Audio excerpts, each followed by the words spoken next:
All right, great. So, hello everyone. Good afternoon, morning, evening, from wherever you are around the world. Welcome you to Textilers March Inspirational session. And it's a special session for the International Women's Day. And today is going to be a great session because we have amazing speakers from around the world and from different aspects of STEM joining us today to tell us a bit more about what it means to inspire inclusion and talk to us about various things, basically to widen our perspective around International Women's Day and our role as women and how we can excel in the world of STEM. So your host for today, and joining me is Blessing as well. Today I will be say hi, Blessing. Hello. Great. I will be hosting the session for today and coordinating the questions from the panel. So please feel free to drop in any questions you have for us or any of our speakers as they go answering any of the questions, and we'll take them as we continue in today's session. A bit about Textilers for some of you who may be joining us for the first time. Textilers is almost 4 years old now. And our vision as Textilers is to help and support women who desire to grow and to have their careers in technology. And the experience so far has been fantastic. We have other women who are well-established, hand-holding other women who are career switchers, starting on the journey, wanting to move to another aspect of technology. So that's our vision. But we're an inclusive community of women, so we also welcome the men to any of our sessions. So that it covers a bit of our vision as well. Our focus is helping the women, the girl child, the ladies to basically become the best of themselves. And Textile is also a safe space where we help women boost their confidence as well. And we like to call ourselves cheerleaders. So you probably see a lot of us when anybody makes any post on LinkedIn or any social media channels, you always see the fellow Textilers community member just say, oh, that's great, fantastic, well done, and all of that. Because that's what we are all about, full of love and care and supporting and encouraging ourselves as we all go along in our careers across technology and STEM. We usually have this inspirational session once a month, last Saturday of every month. And then in between the calendar year, we have what we call our Tech Deep Dive session, where we are focused on certain technologies based on the need of the community.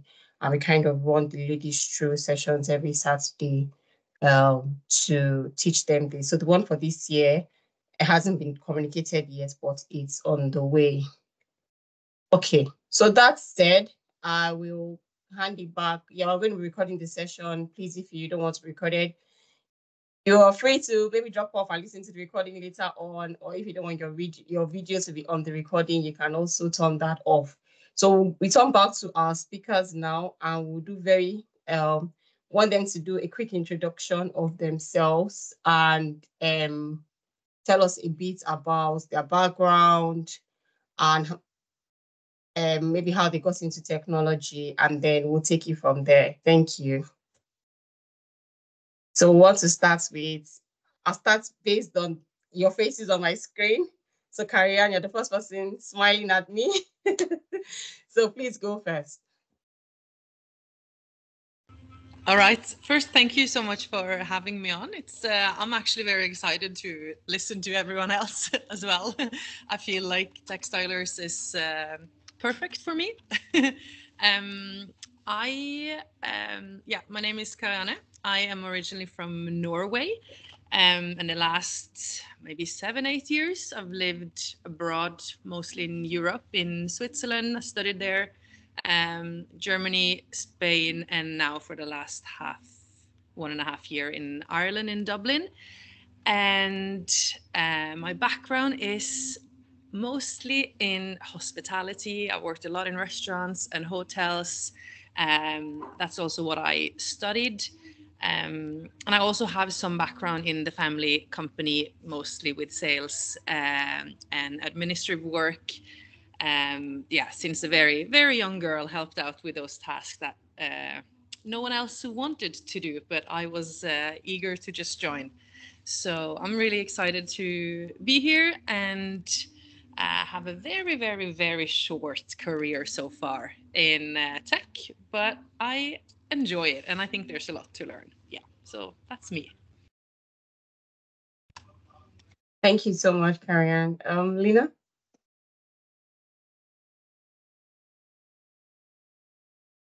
So hi, Mike? yeah, I just muted myself in case of echo noise. So I'm Lena, and so I've been in Ireland for just over 2 years, and my background, well, I'm Chinese Canadian, so I was brought up in Canada, and finished my university in West Coast of Canada, University of British Columbia, in engineering. So I specialize in structural engineering and have been in the industry for almost 10 years. So because of career as an engineer, it gives me the opportunity to travel around the world. So I worked in Hong Kong, London, and now in Dublin, and have worked on projects around the globe, including China, as well as Middle East, and in Europe as well, UK, and now in Ireland. So I guess the benefit of being in this field is it gives me the opportunity to travel, but also meet people from all over the world, including yourself. So it's actually a blessing to be able to spend this day or evening for wherever you are and to discuss and to share our experience together. Thank you so much for offering some of your time with us. We're truly glad to have you. Yvonne? Yep, my name is Yvonne. I'm actually system engineer, more than 20 years of career in IT. I have been working with different type of clients with different backgrounds. I am originally from Venezuela, so I started working in technology in Venezuela. So gave me the opportunity to know different fields, different backgrounds. So and also when I moved to Dublin 10 years ago, I started incorporating all those knowledge from the American markets and then start knowing about the European market. So very exciting to be here. It's an honor to be part of this panel. So yeah, let's start now. Fantastic. Thank you so much. So Blessing will start off with the first question, and then we'll take it from there.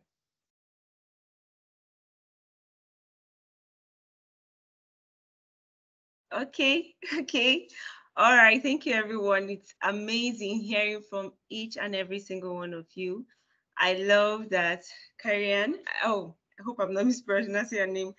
You're just starting out in tech and you're still able to mix it up.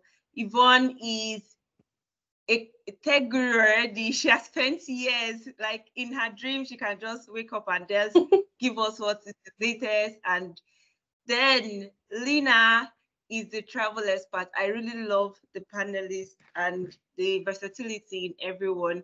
I really wish to travel around from time to time, but of course, maybe I'll get to just with Lena a lot to get all the experiences and also feel like I've traveled the world.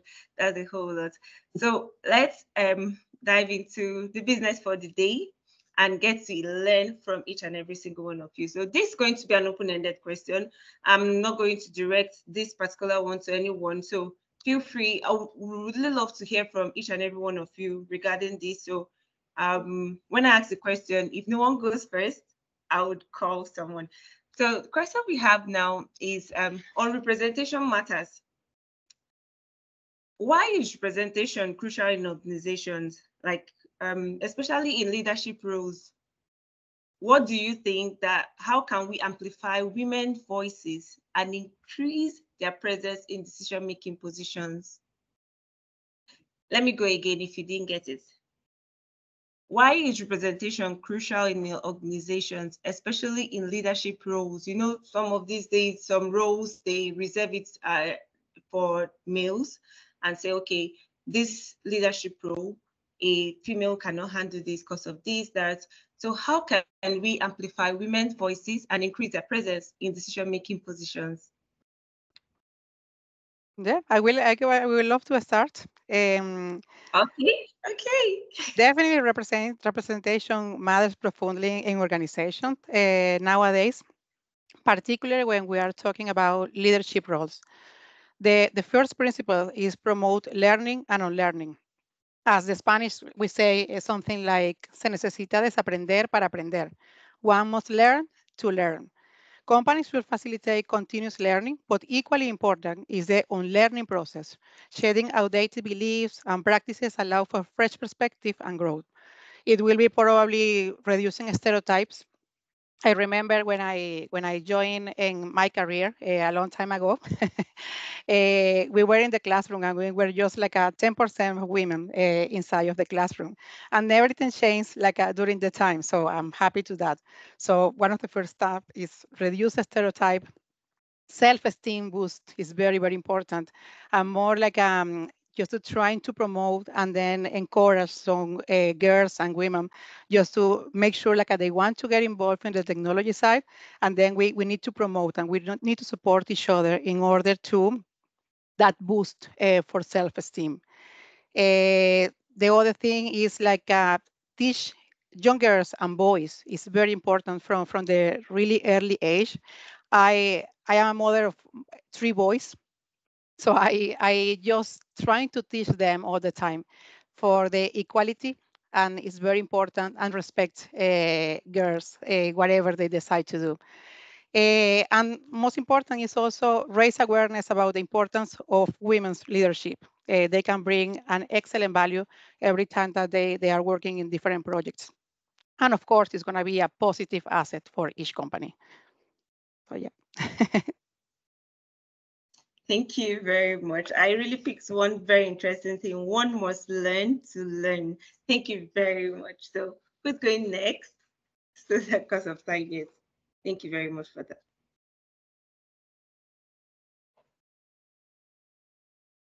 Yeah. Is Karian, yeah? Yeah, I have to say I agree with Yvonne, especially in terms of like creating awareness, because when I grew up, my father did a lot of business, and he always spoke about how great it was, and like, oh, you'll do great in this, like with your skill set and attitude you'll excel, like you can do those positions that I'm dealing in, the other business partners that he's working with.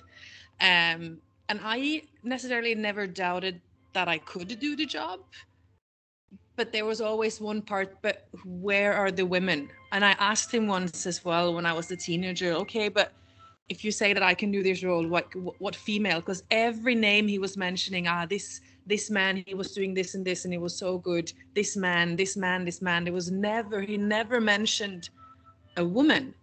And I asked him, and he was like, oh no, there are women there. And I was like, okay, but why are you not talking about them the same as you're talking about the guys? And I think a lot of it has to do with as well the unconscious unawareness from men's side as well, because we're so used to having male leadership. And it's not that we're not welcomed, and it's not that female can't do a great job. I think we can do an excellent job, and there's so many examples of it. It's more that we need to educate not only ourselves as females that we are capable of doing this job and can have the responsibility, but also we need to educate and open the eyes on the status quo that can be changed. And I see it now in Salesforce. I've been there for 2.5 months, so it's not that long. But the leader of EMEA sales region, she's female. The country leader of Ireland is female. The sales development directors for both Germany and the Nordics and Central, they're all females. So we're important. There's a reason why we're there, because sales is also a typically male dominated, like you need to just kind of speak loud and be dominant and be out there and sell yourself. But there's so many females that are coming from different backgrounds. So I think as well it's really important that there's industry knowledge can be taught and learned, like Yvonne said, but you just kind of need that kind of encouragement and self-confidence and like actually believe in yourself that I can do this because I do have some leadership skills that are valuable. Wow, super, super amazing. So one thing I take away from this is that Karen said she never doubted herself, especially when she saw her father rising in his role. And that's one thing that we should all take away. Like, I really doubt myself a lot several times. There are times that I want to attempt something and I doubt myself. Sometimes I allow that fear drown me, and other times I remind myself that the other person doing it may also be scared as well. That why don't I take a shot at this and then move on? Thank you, Karen, for sharing with us and helping us realize that we should always wear confidence as a crest, always and every single time. So thank you very much. That brings us to Lena. That's you. Yeah, so I think for me, looking at it, I mean, I'm in construction industry, so it's very male dominated as far as I remember when I started my studies in engineering, and first year and second year was more general. And over time, you can see even amongst females, the percentage starts to decrease and even drop off as the years progress, even in the industry. So I think the first most important thing is making it inclusive by having good conversation.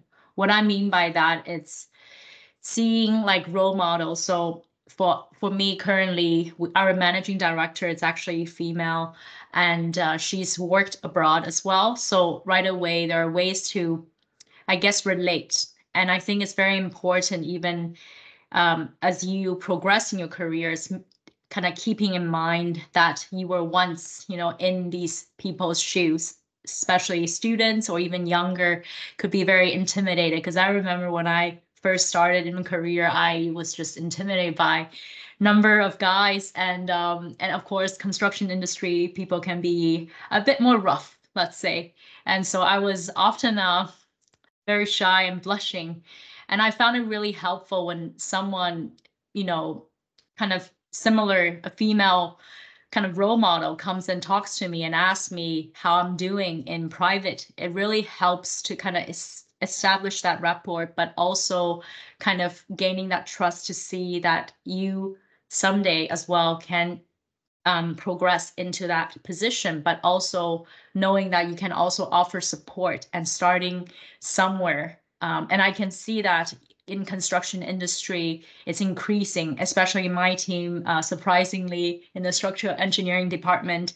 The female and male ratio is actually 50-50. Even my manager is very, very supportive of actually obtaining female engineers and seeing how hardworking they are. And it's actually becoming very international. People from India and South Africa, as well as other parts of the world kind of join in. So it kind of offers that diversity and inclusion. Wow, super, super amazing. Thank you very much, Lina, for sharing. I really love the fact that you said you used to be shy at some point, and now see you taking over the whole world. And hope there's space in your company so that I join you to make it the 51% ratio for the male, since your company gives the room for women to work and excel and grow in leadership position. That's great, great, great culture there in your company. Thank you very much. Over to you, for you. Thank you all. Yeah, thank you, Blessing. I think one important thing that we said is taking that extra step to find out how the other woman is doing one-on-one is really important. And I think that when we're celebrating International Women's Day, on the day, there was a picture that Yvonne shared of a woman lifting another woman. And I found it very inspirational because, it's really key that we look after each other. Even though we're all busy and work is very demanding, but just taking that 2 minutes whenever you have the opportunity to talk to another woman, just say, how are you? How are you doing? I've asked the question a few times, and you'll be surprised at the, like, it's like the other lady has been wanting to talk to someone. So the how are you doing? And I just expect a fine. It's not a fine. It goes into a 3-4 minutes conversation with the other lady, expressing herself, some of the challenges she has been facing, some of her struggles. So you never know who really wants, is just looking for someone who can listen. So I think that's really, really key for us all as women to always look after ourselves as we go through the busyness of our lives. You never can tell. You never can tell when a lady has just cried her eyes out in the restroom and just came out, put on powder, and is looking like I have it all together. We all know that. You know, you never know. So that quick checkup can mean a lot to the other woman. So that's really key, and I'm definitely taking that away, and I hope to do more of that as well. So we've spoken about the importance of having women in leadership position, and it's really lovely to hear, like Lina saying 50-50, Karian sharing that a lot of women in a lot of people in key positions are also women. So I'd like to ask Karian, based on your current experience in your current organization and in other previous places that you work, can you share some examples of how, organizations can invest in women to help them get to these leadership positions where they can drive digital transformation in the businesses? Yeah, I think for me, maybe the most efficient and best way is some kind of mentorship where it doesn't necessarily need to be someone in the same company, but another woman who's gone the way before. It doesn't need to be the exact, like, it could be an engineer. I'm working for Salesforce, it's tech, but I'm doing sales. I'm not very technical of me. And I thought I couldn't work in tech either, because I kind of I get annoyed if it doesn't work, the normal phone button, like I'm not going to go into those technical things, but that doesn't mean that I'm not suited in the industry. So I think mentorship, and also kind of breaking down the wall and the stigma of what tech actually is. Yvonne mentioned on it in the beginning as well, but those kind of like what's it called, enablement days, or like get to know tech industry for girls and students that are focused solely just to kind of like, this is what it actually is, where you can see other people, where you can actually get to know what the world and the industry is about. We had this, the country leader of Ireland in Salesforce is a woman, and she had a couple of sessions now in March in relation to Women's Day, where we invited everyone from outside as well, just to talk about how it is to be a female in tech. And I think that's so important. And when it comes to like my previous background, there's women everywhere. And I haven't thought about it until I started here 2 months ago, and everyone's like, oh, it's so good you have another girl on your team. We're 13 of us, and there's one other girl, and she's like, oh, it's so good. And I was like, oh, I never thought about it. But just 2 months in, I'm realizing I'm so glad she's there, because she comes and asks in this way, like, how are you doing? How is it going? There's this kind of like, there's something in common that we know of one another that is unspoken about. So yeah, I think mentorship, and also those like career days, or just being visible, and yeah, teaching and telling one another about what it's actually about. Yeah. Thank you so much, Karen. Mentorship is really key and always beneficial. So I think that's really, and we've seen a lot of organizations start programs, mentorship, women, even within the organization. And we also have a lot of women-led communities, women-focused communities, where we have the 6-8 weeks mentorship.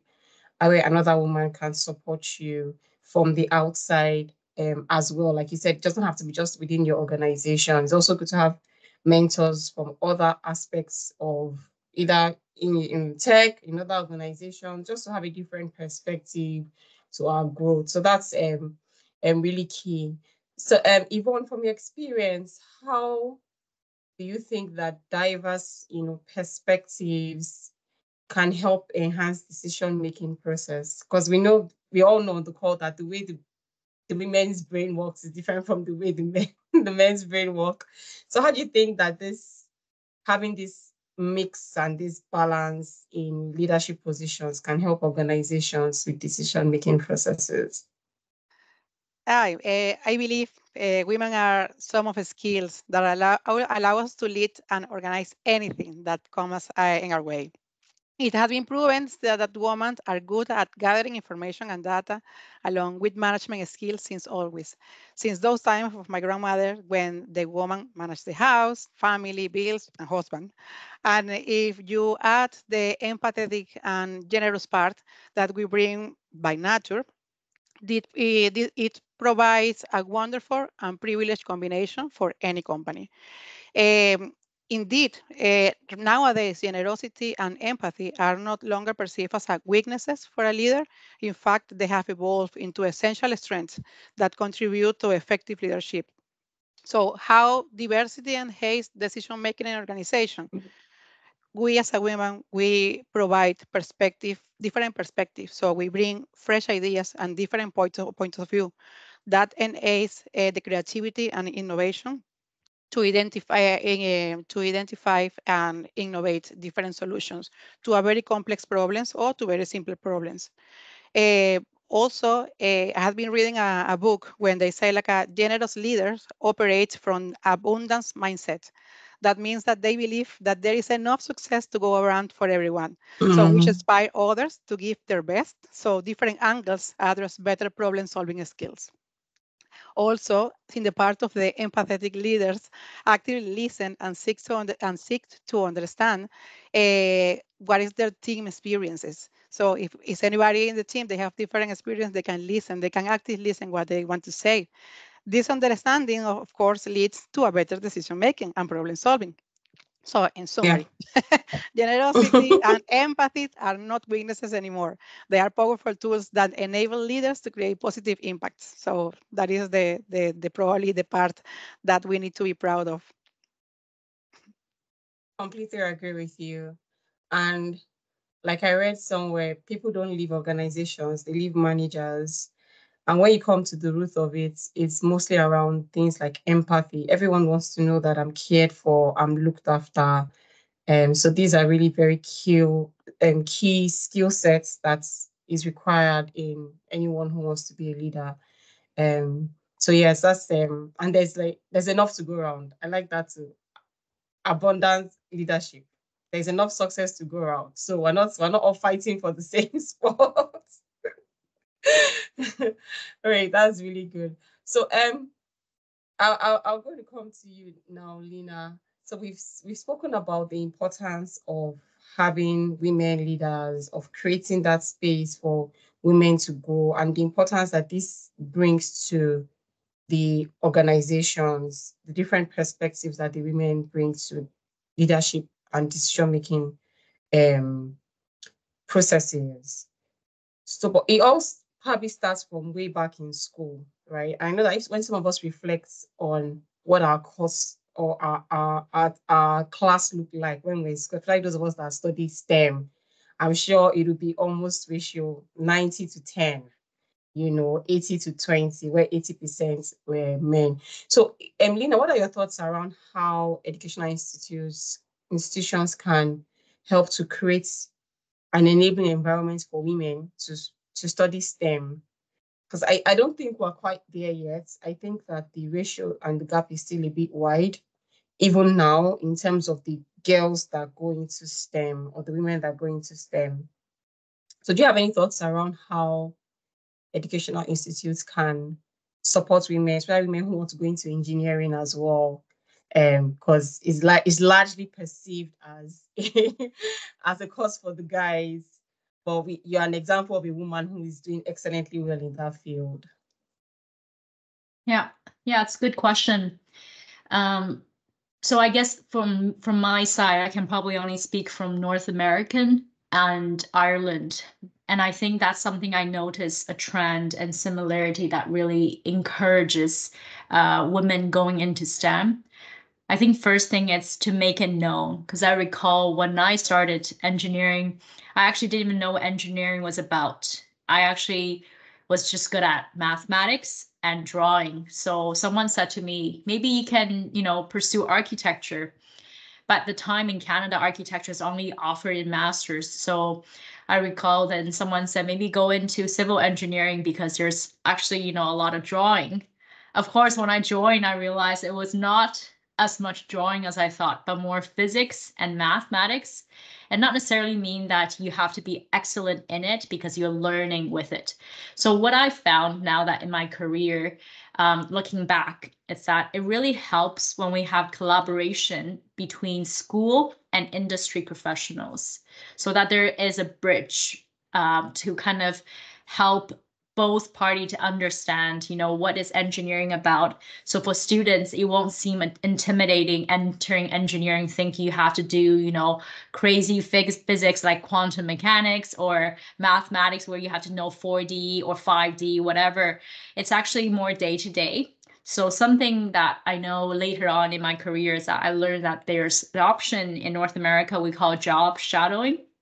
So we have the school curriculum, which allows us to find a placement in an industry of your interest, and you learn on the job and kind of going in as an intern, but you will submit a report afterward and hand it into school. So you actually have a specific topic to focus on, as well as what you hope to get out of it and what you will hope to specialize in.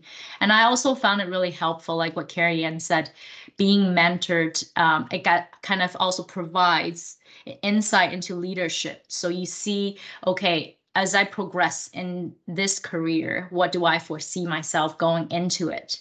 And also, I feel like it gives the opportunity to as well to kind of have an interactive discussion, with things that might concern you, but also kind of encourage as well more students to go into it. Because I think the biggest unknowns a lot of times is that, actually maybe this job will be very intimidating, very, very technical. I won't be good enough. And I think girls tend to analyze. Like I felt I was definitely, there's a saying imposter syndrome, felt like I wasn't good enough. I don't know this and that. But actually having these open discussion helps kind of, I guess, help you minimize your internal fear. It's not as intimidating as it seems. I don't know if I answered some of the questions. Yes, 100%, 100%. And I think I really like the part about the connection between the schools and the industry leaders, because a lot of people have the wrong mindsets, the wrong understanding of what's different, what the real world is, right? What the day in the life of a civil engineer is, or the day in the life of a software engineer is. So that connection really helps. And I think one of the things that we've also seen happen more is the one of the things that we've seen that's helped to bridge this is the community. So a lot of communities are coming up, like Microsoft community, AWS communities, all of these communities. And even I know that there's also the engineering community in Ireland that they have regular like sessions. So what they try to do is try to help the students see what real life is like, to kind of bridge that gap between their understanding and what it really is. So that's really an important one. Thank you so much. I'll pass it back to Blessing. All right, thank you very much. I learned a lot. Because of time, I'll go straight. This question is also a general question to everyone, but I'm going to start with Carrie Ann, and I expect every other person to answer this. So, women, they see us, sometimes we are seen as heroes, and I don't disagree with the person that said God is a woman. So, to what extent would you suggest that women's health and mental well-being are crucial in accelerating progress? It's a very good question. It's a very passionate area of mine, so I'm going to try to keep it short and brief, because if you put on a coin, I'll go for hours.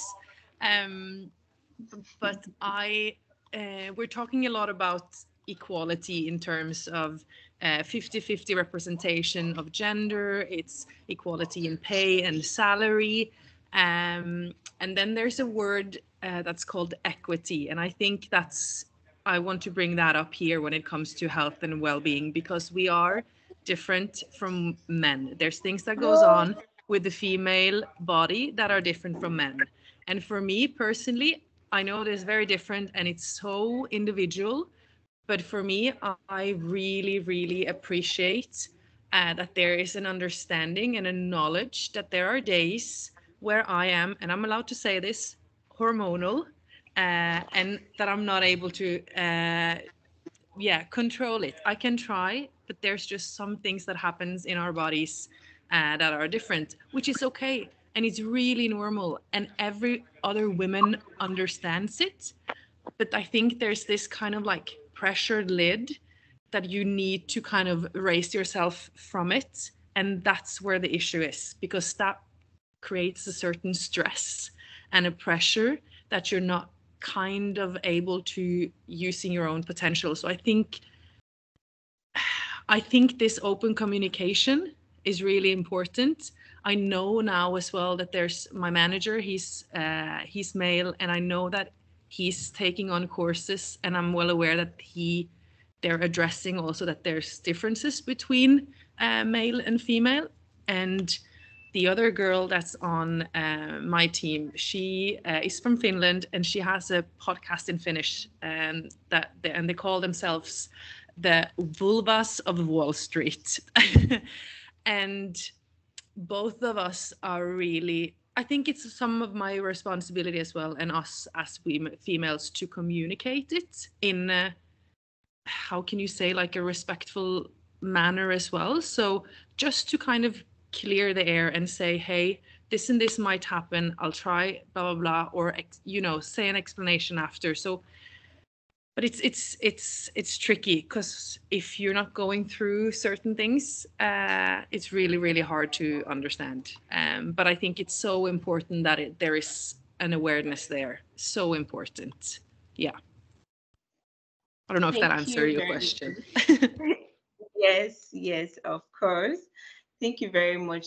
I really love the fact that we should all be aware, or we should try to be aware, try to understand, especially educate the male child, that this is what happens with the females. Don't take it this way, and don't use it to judge them. So it will help in not discriminating or to reduce the stereotype, especially when it comes to the work area. So over to you, Lena. What's your thoughts on this? The same question. To what extent would you suggest a woman's health and mental well-being crucial in accelerating progress? Yeah, so in Ireland, at least I know, we will have a mental health awareness month, which is coming up in May. So beforehand, we already got a lot of CPD invites, and that includes people with other, concerns, including ADHD or OCD, or, some people may not be comfortable to share, but by having this open kind of CPD, it gives everyone a chance to understand and participate, and kind of having awareness of how to be supportive and how to be more collaborative to make it more efficient. I mean, work-wise, but even relationship, because sometimes I feel it's that we may not be aware of some things, hence we may form unconscious bias. So I think something that really helped as well me recently is that our company actually offered a platform called Empower. So we got the opportunity as female to speak and share our concerns, ideas, and suggestions to the leadership team. And they were very kind. It was supposed to be an hour session, which lasted an hour and a half.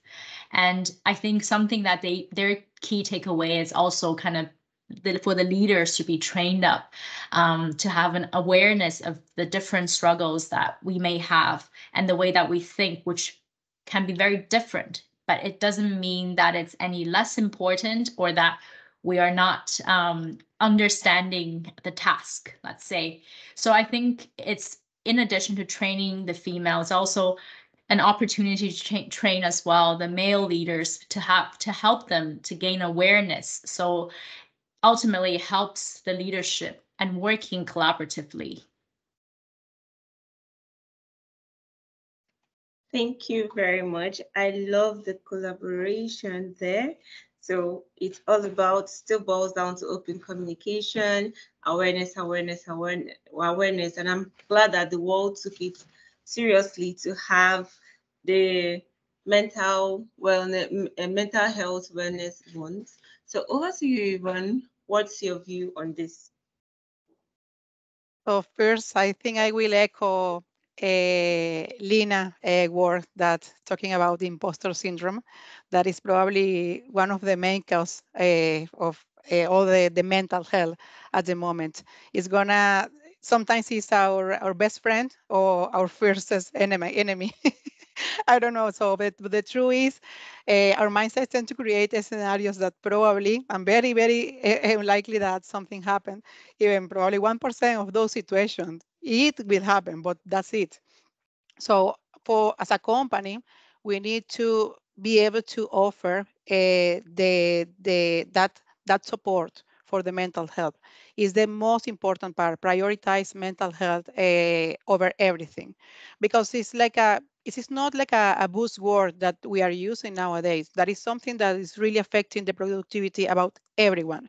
So if you encourage the employees to have an open conversation about mental well-being, provide access to different counseling services, and the most important part, the stigmatize seeking for help. So it's nothing like if you need the help, you need to just seek for that help, and it applies for everyone, women and men, because it's like we are in that a busy life that you feel that you feel bad, and then you never ask for help because you think like, okay, that is not important. Everybody is important, and all the feelings are important. The other part is like the company have to promote that culture of empathy and support. So everybody is a team. We are not in trying just to win we have like a just one goal that everybody is chasing the same goal. So we need to work as a team, because I feel like if the employees feel seen and heard, they are going to thrive. If they are going to thrive, of course, the company is going to thrive. It's like a win-win. It's a situation that is very important. The also the different programs. I know that nowadays different companies, they have some important membership gyms and also coffee or scones or fruits during the day. But it's very important to also provide and support all those type of, I don't know, mindfulness workshops, stress management. Is very, very important that they feel that. So, and I feel that the most important part is like the company have to know like the success of the company is not just about the profits or about the market share. It's about the collective well-being in all the employees. So if the employees feel supported, they are going to be more resilient, more creative, and that sense of fulfillment that they are going to do their best. Otherwise, it's not going to work. So we should work together to achieve the goals. Thank you very much. My pleasure.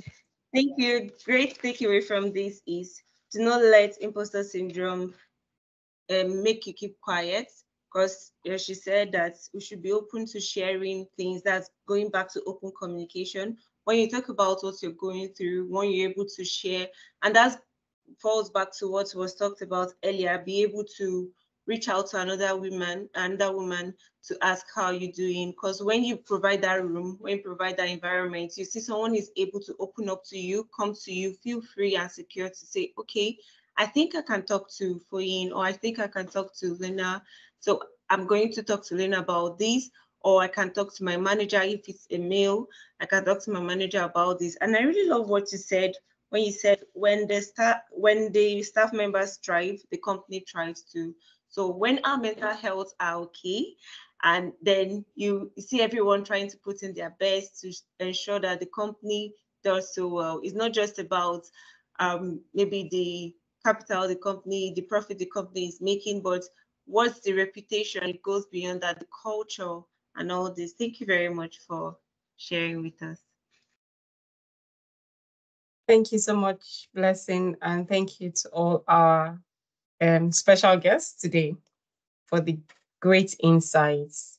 And I think MJ, so MJ, we didn't have time to introduce her at the beginning, but MJ Olajumoke is the co-founder of Textilers as well. She just took, like, she literally took the words out of my mouth. I was about to say, and as women, we need to prioritize our mental health, right?